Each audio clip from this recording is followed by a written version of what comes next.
Premier liga, kad je bio novembar, decembar, kad su ovi poslali onaj projekat sa novom ligom i tako dalje, gde su tražili samo jednu stvar, a to je da se liga skrati za 2 kluba. Da. Tako? Što je realno. Jer nije realno da jedna liga u ovom trenutku ima preko 16 timova, zato što nema potrebe, jer 17, 18, 19, 20 ne učestvuje ni o čemu osim u borbi za opstanak, a sa druge strane oslobađati 8 kola da ti možeš nekako na neki način da zaradiš neke dodatne pare ili da odmoriš igrače. Ili da ih pustiš samo da ne umru, pošto im je FIFA nametnula još 10 utakmica za reprezentacije po sezoni. Svi su odbili to da urade. Onda kad je trebalo da se usvoji da imaš 5 izmena, sve lige na svetu su usvojile 5 izmena. Međunarodno takmičenje, sve niže lige u Engleskoj od Championshipa na dole su usvojile 5 izmena. Ko jedini nije usvojio? Mali klubovi Premier lige.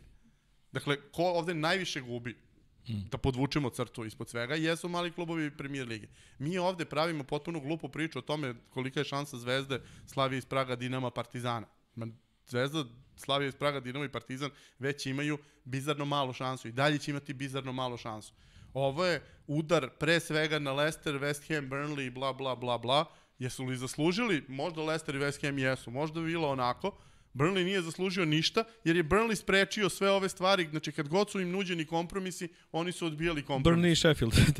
To su klubovi koji su kočili promene u Premier ligi u bilo kom smeru. U smeru u kojem bi bilo dobro da se kreće. I Premier liga bi bila bolja da ne igra onih 5 klubova koji gube poput 30 utakmica po sezoni. Ti imaš u Premier ligi klubove za koje znamo da će da ispadnu od kada? Od novembra, ali tako? Sva 3 ista kluba koja su sada daleko u zoni ispadanja su bila de facto u zoni ispadanja sve vreme. Dakle, imaš situaciju u kojoj imaš gomilu klubova koji ne učestvuju ni u čemu, a oni su kočili razvoj. Oni su ti koji gube. Zvezda ne gubi ovim ništa. Partizan ne gubi ovim ništa. Oni nisu imali ništa manje više ni do sada. U ovom trenutku je za Zvezdu i Partizan i Dinamo i Hajduk i Vardar i koga god jedina bitna stvar da ne krenu putem srpskog kluba u Euroligi kada se delila, da ne krenu na pogrešnu stranu u tom trenutku i da zgrabe za Srbiju bolju poziciju nego što je Srbija dobila podalom na Ulebi i FIBU. Dakle, to je jedina stvar gde Srbija ne sme da pogreši u ovom trenutku i gde zemlje u okruženju ne smiju da pogreše jer neće imati drugu šansu. Ne vidim uopšte da može da se na tom nivou glasa Fudbalski savez Srbije i okolni savezi će biti uz UEFA sve vreme. Vi mislite da UEFA nema šanse da dobije ovo? Pa mene samo plaši to da ako pobednik svega bude Infantino, zaista mi dođe da se roknem.